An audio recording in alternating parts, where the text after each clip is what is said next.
Nothing phone 3 launch பண்ணியிருக்காங்க, அவங்களோட latest flagship. இப்போ அந்த லான்ச் இவெண்ட்டுக்காக நான் லண்டன் வந்திருக்கேன். ஸோ இங்கே கொஞ்சம் ஏர்லி ஹேண்ட்ஸ் ஆன் டைம் கிடச்சிது அந்த ஃபோனோட.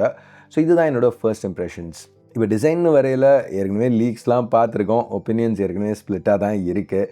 ஸோ கொஞ்சம் போலரைசிங் டிசைன்னு சொல்லலாம்.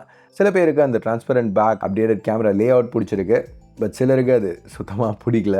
பர்சனலாக என்ன கேட்டிங்கன்னா எனக்கு பிடிச்சிருக்கு. அது யூனிக்காக இருக்குது, போல்டாக இருக்குது. நத்திங் அவங்களோட பழைய மாடல்ஸில் பண்ண மாதிரியே திருப்பியும் மற்ற ஃபோன்ஸ் மாதிரியே இல்லாமல் கொஞ்சம் டிஃப்ரெண்ட்டாக அதை ட்ரை பண்ணியிருக்காங்க. பில்ட் குவாலிட்டி இன்னும் solid, metal frame, glass back. இந்த தடவை கொரில்லா கிளாஸ் விக்டர்ஸ் யூஸ் பண்ணியிருக்காங்க கொரில்லா கிளாஸ் 5க்கு பதிலாக. அது மட்டும் இல்லாமல் IP68 ரேட்டிங்கும் ஆஃபர் பண்ணுறாங்க. ஸோ ஓவரால் ஃபோன் 3 ஃபோன் 2ஓட கொஞ்சம் ரிஃபைண்டாக தான் இருக்குது. இங்கே இருக்கிறதுலே பெரிய சேஞ்ச் என்னன்னு பார்த்தீங்கன்னா கிளிஃப் இன்டர்ஃபேஸ். LED ஸ்ட்ரிப்ஸை ரிமூவ் பண்ணிட்டாங்க. அதுக்கு பதிலாக கிளிஃப் மேட்ரிக்ஸ் அப்படின்னு லான்ச் பண்ணியிருக்காங்க. ஸோ இது ஒரு circular monochrome dot matrix display.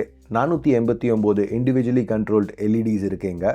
So இதை யூஸ் பண்ணி நிறைய விஷயங்கள் பண்ண முடியும். ஸோ இங்கே நத்திங் கிளிஃப் டாய்ஸ் அப்படின்னு சொல்லி இன்ட்ராக்டிவ் ஆப்ஷன்ஸ் கொடுக்குறாங்க. இங்கே ஸ்பின் த பாட்டில் இல்லை மேஜிக் 8 பால் இந்த மாதிரி ஃபன் ஆப்ஷன்ஸ் இருக்குது. இதெல்லாம் ட்ரிகர் பண்ணுறதுக்கு இந்த ஏரியா இது கிளிஃப் பட்டன்னு சொல்கிறாங்க. எனக்கு ரொம்ப பிடிச்சிருந்தது என்னென்னா இந்த கிளிஃப் பட்டனை லாங் ப்ரெஸ் பண்ணி rear camera selfie mode launch பண்ண முடியும். இப்போ அந்த கிளிஃப் மேட்ரிக்ஸை யூஸ் பண்ணி ரியர் கேமராவில் ஷார்ட்டை ஃப்ரேம் பண்ணலாம். திருப்பி லாங் ப்ரெஸ் பண்ணிங்கன்னா ஃபோட்டோ எடுக்கும். நான் தலையை சுற்றி மூக்க தொடுற மாதிரி இது கிமிக்கா அப்படின்னு கேட்டிங்கன்னா மேபி. பட் ஆனஸ்ட்டாக எனக்கு இது கொஞ்சம் பிடிச்சிருந்துச்சு, கொஞ்சம் இன்ட்ரெஸ்டிங்காக பட்டுச்சு. மேபி நான் யூஸ் பண்ணுவேன்னு நினைக்கிறேன். ப்ளஸ் நத்திங் இங்கே SDK ஓப்பன் பண்ணியிருக்காங்க. So third party Cliff toys இன்னும் நம்ம நிறைய பார்க்குறதுக்கு சான்சஸ் அதிகம். இன்ஃபேக்ட் அந்த மேஜிக் 8 பால் சொன்னால அதுவே கம்யூனிட்டியோடு சேர்ந்து அவங்க கோட் டெவலப் தான் பண்ணியிருக்காங்க. இப்போ சாஃப்ட்வேர்னு பார்த்தீங்கன்னா நத்திங் OS 3.5 ரன் ஆகிட்டு இருக்கு. Android 15 மேலே பில்ட் பண்ண வெர்ஷன். எதிர்பார்த்த மாதிரியே ஃபாஸ்ட்டாக க்ளீனாக இருக்குது. நத்திங் இங்கே 5 வருஷம் ஆண்ட்ராய்ட் வெர்ஷன் அப்டேட்ஸும் 7 வருஷம் செக்யூரிட்டி பேச்சஸ்க்கும் சப்போர்ட் ப்ராமிஸ் பண்ணுறாங்க. ஸோ அது இந்த ப்ரைஸ் செக்மெண்ட்டுக்கு ஆன் பார் ஓகேன்னு சொல்லலாம். இங்கே இந்த பெசல்ஸ் நோட்டீஸ் பண்ணிங்கன்னா சிமெட்ரிக்காக இருக்குது. ஃபோன் 2ஓட 18% தின்னா எடுத்துகிட்டு வந்திருக்கோங்கிறாங்க. இது இன்னமும் ஒரு flat AMOLED panel 6.67 inches. Resolution increase பண்ணியிருக்காங்க 1.5Kக்கு. Refresh rate 120 Hz. ஸ்மூத்தான ரெஃப்ரெஷ். ப்ரொடெக்ஷனுக்கு கொரில்லா கிளாஸ் 7i யூஸ் பண்ணியிருக்காங்க. இப்போ பீக் பிரைட்னஸ்னு பார்த்தா 4500 nits கிளைம் பண்ணுறாங்க HDRக்கு. அவுட்டோர் யூசேஜில் 1600 nits வரைக்கும் போகும் பிரைட் கண்டிஷன்ஸில் அப்படிங்கிறாங்க. ஸோ சாலிடான நம்பர்ஸ் தான். இப்போ உள்ள சிப் Snapdragon 8s Gen 4. இங்கே தான் கொஞ்சம் எல்லாமே காம்ப்ளிகேட் ஆகுதுன்னு சொல்லலாம். ஏன்னா அவங்க சொல்கிற அந்த $800 ஆஸ்கிங் ப்ரைஸ்க்கு 8 Elite தவிர எந்த சிப்பை போட்டிருந்தாலுமே விலை அந்த வேல்யூ ஃபேக்டர் அப்படிங்கிறது அடிவாங்க தான் போகுது. ஸோ அண்டர்வெல்மிங் சிப் சாய்ஸ்னு சொல்லலாம். இங்கே 8 Elite இல்லைங்கிறது என்ன கேட்டிங்கன்னா நிறைய பேருக்கு ஒரு பெரிய நெகட்டிவாக தான் தெரியும்.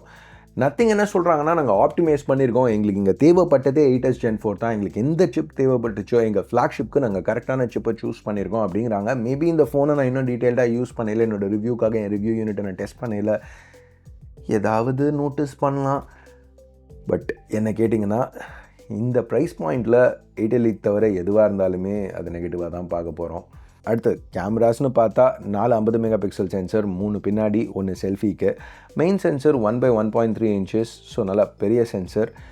லான்ச் இவெண்ட்டில் பெருசாக இமேஜ் குவாலிட்டி டெஸ்ட் பண்ண முடியல. பட் இனிஷியல் இம்ப்ரெஷன்ஸ் நான் பார்த்த வரைக்கும் ப்ளஸ் அந்த ஸ்பெக் ஷீட் அந்த சென்சர் சைஸ் அதெல்லாம் வச்சு பார்க்கல கொஞ்சம் ப்ராமிசிங்காக இருக்குன்னு சொல்லலாம். இங்கே செல்ஃபி கேமரா உட்பட அந்த 4 கேமராஸை யூஸ் பண்ணியும் 4K 60 ஃபுட்டேஜ் ஷூட் பண்ண முடியும். நத்திங் யூஷுவலாக அந்த ஒரு சிக்னேச்சர் ரெட் டாட் கொடுப்பாங்க தெரியுமா, இப்போ அதுலேயும் ஒரு LED கொடுக்குறாங்க. ஸோ வீடியோ ரெக்கார்ட் பண்ணல அது பிளிங்க் ஆகும். சின்ன டீட்டெயில் தான், பட் எனக்கு அது க்யூட்டாக பட்டுச்சு. பேட்டரின்னு பார்த்தீங்கன்னா நத்திங் முதல் தடவையாக சிலிக்கன் கார்பன் யூஸ் பண்ணியிருக்காங்க. ஆனால் 5150 mAh தான். ஸோ ரொம்ப ஹை கெப்பாசிட்டிலாம் இல்லை. பட் பேட்டரி லைஃப்னு வரையில் வெறும் MAH நம்பர்ஸை வச்சு முடிவு பண்ண முடியாது. ஸோ இன்னும் டெஸ்ட் பண்ணி பார்த்துட்டு இதை பற்றி ரிவ்யூவில் பேசுவோம். சார்ஜிங் ஸ்பீட் இன்க்ரீஸ் பண்ணியிருக்காங்க 65 watts 45 wattsலேருந்து 0 to 50 19 நிமிஷத்தில் சார்ஜ் பண்ணலான்னு சொல்கிறாங்க. நல்லா ஃபாஸ்ட்டாக தான் இருக்குது. ஸோ எனிவேஸ் கைஸ், இந்த நத்திங் ஃபோன் 3 பற்றி என்னோட கருத்து என்ன இந்த பாயிண்டில் இனிஷியல் இம்ப்ரெஷன்ஸ் அப்படின்னு பார்த்தீங்கன்னா டிசைன் எனக்கு ரொம்பவே பிடிச்சிருக்கு, சூப்பராக இருக்குது. அந்த கிளிஃப் மேட்ரிக்ஸ் இன்ட்ரெஸ்டிங்காக இருக்குது, ஒரு லாஜிக்கலான நெக்ஸ்ட் ஸ்டெப்னு சொல்லலாம். கேமராஸும் ப்ராமிசிங்காக இருக்குது. ஆனால் அந்த Snapdragon 8s Gen 4 எஸ்பெஷலி இந்த ப்ரைஸிங்க்கு அவங்களோட நத்திங்கோட சாய்ஸஸ் எனக்கு கொஞ்சம் குவெஸ்டனபிளாக பட்டுச்சு. நீங்கள் என்ன நினைக்கிறீங்க இந்த நத்திங் ஃபோன் 3 பற்றி? உங்களோட கருத்தை லைக் பட்டன் கீழே உள்ள கமெண்ட் செக்ஷனில் சொல்லுங்கள். அவ்வளோதான் இந்த சின்ன ஃபர்ஸ்ட் இம்ப்ரெஷன்ஸ் வீடியோவுக்கு பார்த்ததுக்கு நன்றி. Ash out.